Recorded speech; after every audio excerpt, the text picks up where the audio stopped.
Aloha no, I'm Leslie Wilcox of PBS Hawai'i. Welcome to Long Story Short, and an opportunity to hear senior U.S. Senator Daniel Inouye share more personal accounts than the stuff of legislative bills, press releases, and stump speeches. After all, he's got a date at the altar with Irene Hirano of Los Angeles on May 24th, 2008. Long Story Short with Leslie Wilcox, produced with Sony Technology, is Hawaii's first weekly television program produced and broadcast in HD. High definition, it's in Sony's DNA. Hawaii's senior U.S. Senator Daniel Ken Inouye is the third most senior senator in our nation's capital at this taping. A proud and humble man, Inouye was born to a Japanese immigrant family. His mother was an orphan. His dad relied more on action than words to teach his son. I've never heard you speak Pidgin English, but you were a child of the time. You must have. I was good at it. You say you were good. Do you speak Pidgin English at all anymore? I can talk to anyone you want me to. Do you lapse into it when you're with your pals? I don't automatically do that because it's almost insulting. You know, when I'm with you, I speak this language.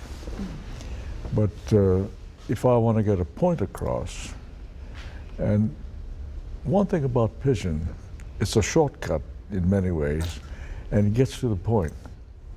And you can say some things with the right tone that you can't really say in standard English. But have you always had, you have this wonderful speaking style and a deep voice, and you're kind of formal when I see you. Is that how you always are? No. As a child, I was not husky or tough. But my father made it up by trying to give me, as he said, inner strength, you know, to be confident of yourself. And don't go out and pick fights because you won't win, you know. So how do you develop inner strength? What did he advise? Well, he taught me a few things. For example, I asked him a question. I said, Boys' Day, they fly those cops. I said, why do they do that on Boys' Day of fish? Why not a sword or a helmet or something? You know? And he wasn't a very talkative man.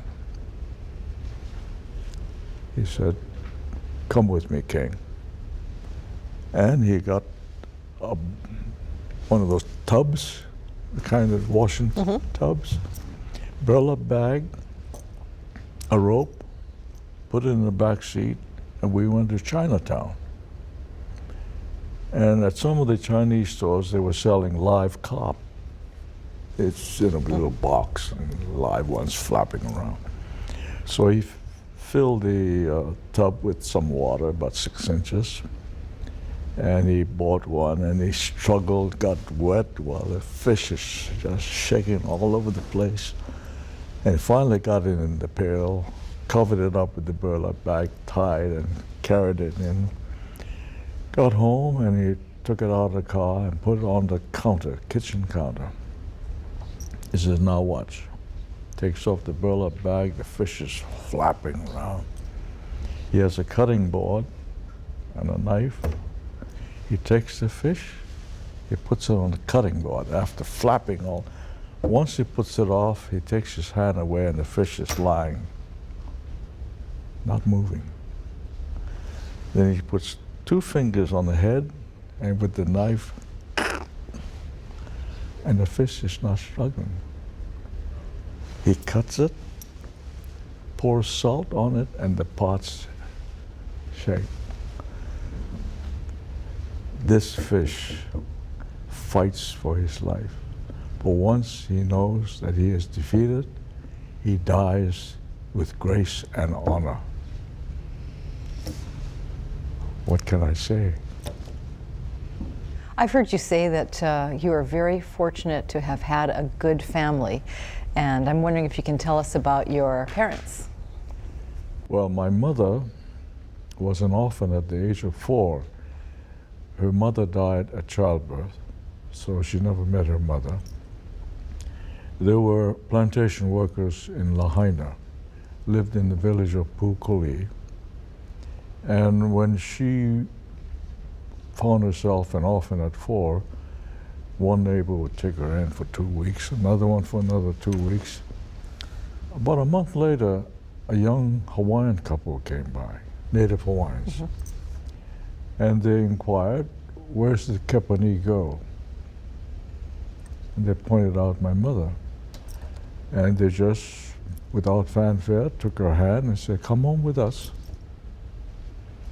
And she lived with that family for a year until the Methodist pastor at Lahaina learned about this young girl living with Hawaiians. And his attitude was, orphans belong in orphanages. So he went up, and no one would ever think of opposing a minister of the church. So he just took her and shipped her off to Susanna Wesley home. But that period in her life had a great impact on her. To her dying day, she spoke Hawaiian, and she always made it very clear to me that she owed a great debt of gratitude to the Hawaiians, but you're in a position to do good on that. And that's one of the reasons I'm so involved in Hawaiian matters. But she was very devout to the Hawaiians. So she didn't really have a mom, but she was your mom. What was your family life like? Well, another chapter. At Susanna Wesley home, she got there on a Wednesday. On a Sunday afternoon, the bishop of the church, or the superintendent, goes around the city inspecting facilities, old folks' home, old ladies' home, and came to this Asian orphan girls. And they all line up with white crinoline dresses and white stockings. My mother had nothing like that. She had just arrived. And he'd go down the line and he would say, "Oh, good afternoon, Sarah." And she would curtsy. "And what would you like, Sarah?" And Sarah would say, "May I have a piece of candy?" And the assistant would give her candy. Finally came to my mother. She's at the end of the line. Little thing. This fella is 6'6". My mother must have been about 3 feet high. So you're looking down and, "Well, we have someone new. What's your name?" "Kame." "And what would you like?" "A home." And he took her home. What did she call him? And did he have a wife? Oh yes, Dr. Kleinfelter. His name was Daniel B. Kleinfelter. And so she became a devout Methodist. Women's Christian Temperance Union. And no beer or any liquor in the house, no smoking whatsoever. If someone came in, and most Japanese men smoked, she was, "Sir, would you go out and smoke?" Wow. So she ended up having a regular home life after all. And Reverend Kleinfelder gave her away at the wedding because my father's family was incensed that he would marry a Christian, on top of that an orphan. So they didn't attend the wedding. Oh. Can you imagine that? It's different times. So what were the two like together? Your dad and your mom? Oh, they were wonderful.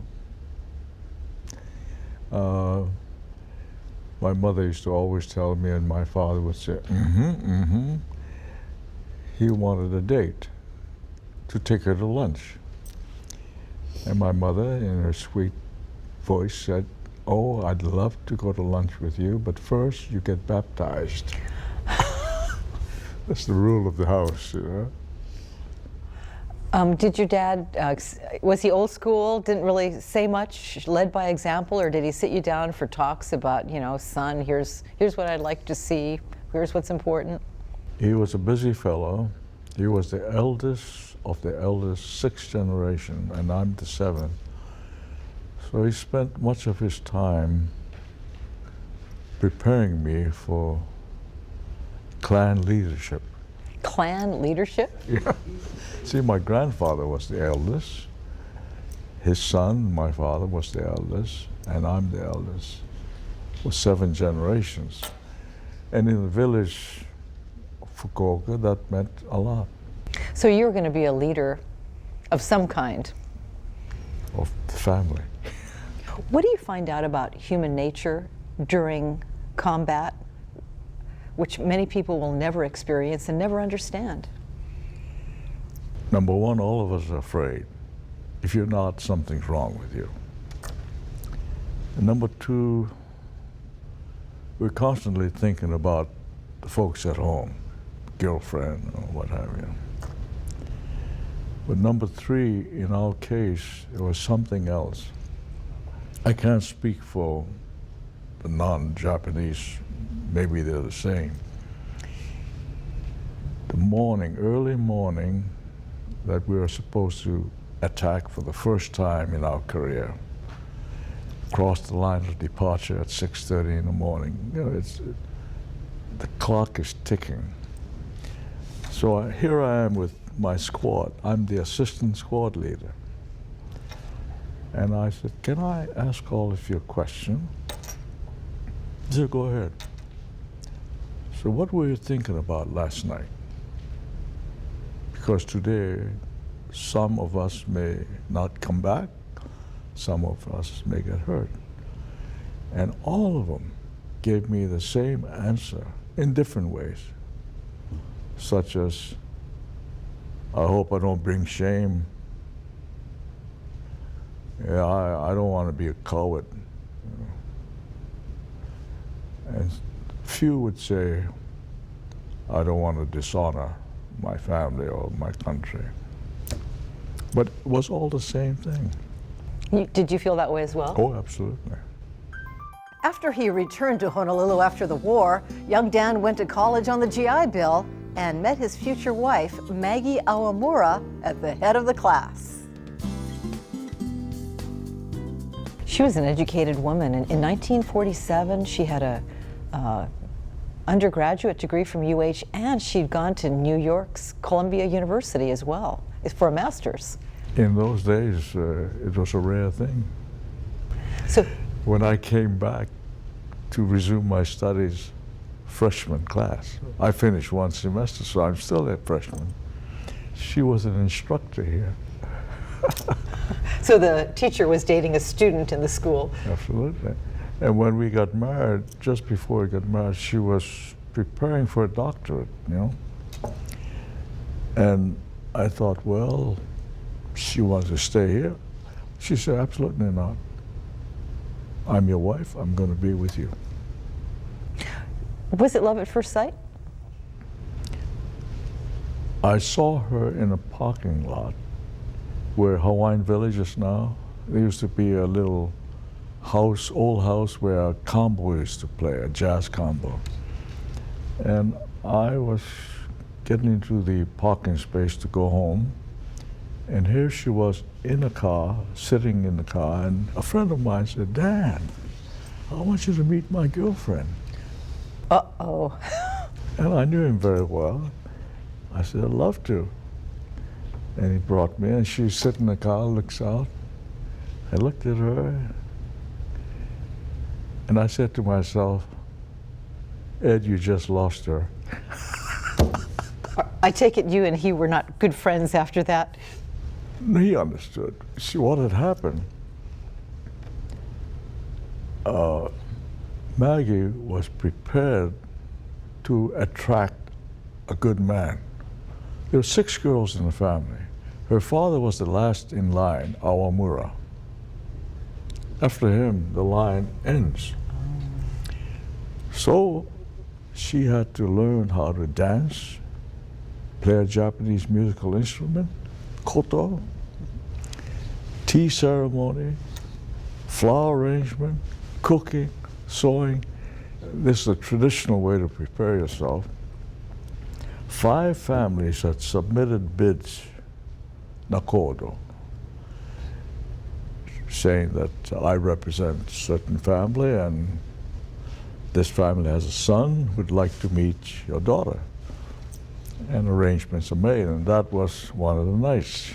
Right? And then she meets you in the parking lot. Yeah, right. I was drunk, barefooted, because it was after the Thanksgiving game at the University of Hawaii. I'm dressed like one of the students. So I waited a couple of days, and I called her. I said, I don't think you remember me. He says, oh, yes, I do. I said, well, this weekend, the officers of the regiment are having a Thanksgiving party, and I'd be most honored if I can take you there. Certainly. Wow. Tell me why. Did she ever share with you why she picked you? Because as we made eye contact, she knew I was it for her. And vice versa. Yeah. And so, took her to 4th Chapter, we danced, ate, took her home. Not kissing or anything. Closest was cheek to cheek dancing. And the last word I said was, may I see you again? And all the girls should know this. She's smart. She said, perhaps. Got you going, didn't it? Oh my God, I couldn't sleep. I didn't know what she meant by perhaps. So I called her again. I said, I'd like to have dinner with you, just the 2 of us. I'd love to. December the 6th at Kewalo Inn. We had, and in those days, Kewalo Inn had an open sky. So you picked a romantic place, oh, obviously. Danced a few, and then Ala Moana Park is right down the street. So drove in there, I parked. I still remember there was a torch fisherman out there. No words were exchanged. And I looked at her, she looked at me, and I said, will you marry me? Did you plan that ahead of time? No, Oh. flat out. I expected her to say, isn't this a bit sudden, or something like that. She looked at me, says, I'd be happy and honored and pleased. What happened to perhaps? So I said, let's go home. I took her home. Didn't even shake her hand and didn't kiss her goodnight. So you never kissed her at the time you proposed? That's right. Took her home.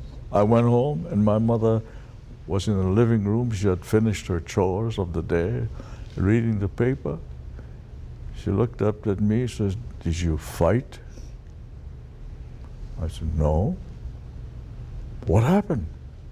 I proposed. Then she put the paper down and says, and what was her answer? That she'd love to be my wife. Boom, she fainted. I had to slap her.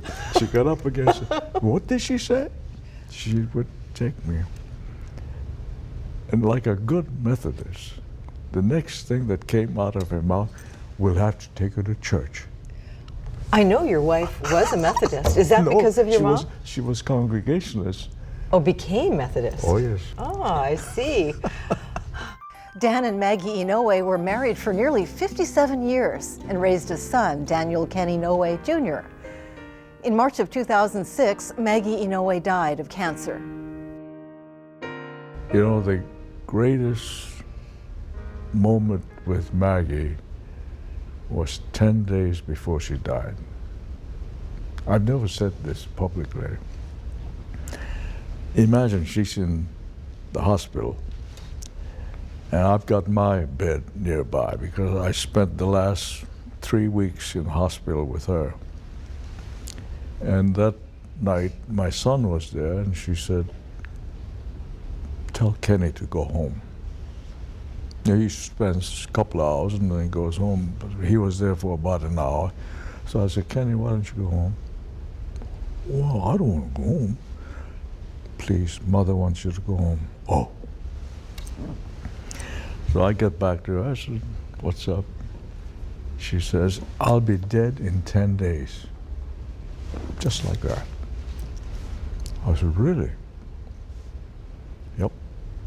I've told the doctor not to give me any injection on food or whatever, just do liquid and painkillers. So I should be unconscious in about 7 days, but in 10 days I'll be gone. So, she says, we'll have to make plans. She said, I'd like to have these memorial services at Harris. Not in Washington, but Harris. That's fine. And I want the 3 hymns. She named the hymns. No paper, but she's got it all here. I don't want you to give the eulogy. I said, I plan to. She says, no, because you'll break down. Then who should we select? Our son. I think he's ready, you know. So he's going to give the eulogy. And then she says, I would love to be buried with you. Because she said, I know that you're going to be buried at Punch Bowl. I want to be buried with you there. I said, certainly. Sure? Certainly. It's a promise? Yes. Then she started laughing, chuckling. Oh. I said, what's so funny about this? She said, don't you know the rule? You can be buried with only one wife. I said, yes, that's fine. But it doesn't mean you can't get married. But I sleep with you. So essentially she gave you her permission and support. Then she said, the last things were, I hope you'll mourn for me for 6 months. Oh, absolutely. I thought I'd mourn for you for the rest of my life. She said, no, that's not healthy. After 6 months, find a companion, because I spoiled you. You just don't know how to live alone. That was Maggie. And it's true, isn't it, that many men who've had good marriages want to continue that. That's the lifestyle they enjoy. And you probably, did you get very lonely soon after? Oh, God. It was I mean, you're busy all the time, but... like my cleaning woman. You know, I got a cleaning woman now. She looks at the bed, she says, this side is clean, this side is... Why don't you get a single bed? I said, I'm getting ready for it. Now, more than 2 years later, Danny Inouye is marrying Irene Hirano, who resides for now in Los Angeles. How'd they get to know each other? Around the conference table of the Japanese American National Museum in LA. She, the president and CEO. He, chairman of the museum's board of governors. So your life changed when you saw Irene in a different way? Relationship was business. I'd go to the meetings 4 times a year, and that's about it. I'd see it 4 times a year. Hello, Irene. But after I became a widower, I looked at her a little differently. Let's have dinner together. So she said, Could you tell the nature of the relationship had changed? I mean, was that obvious to her, or did she say, well, is this a business lunch, or, you know, or No. She knew there was interest? I think she did. And she approved. She has turned in her resignation as CEO Up of the until then, museum. I didn't have dinner with her. Well, I was at a dinner with the board, or dinner with the whole museum, or something like that. And was there a time when you had that kind of connection of the kind you had with Maggie, where you knew, each of you knew? Oh, yes. Was it early on? Pretty early. No, you don't have to say, but the message comes across. I would think you're a really tough guy to marry. I mean, you're always traveling, you're always busy.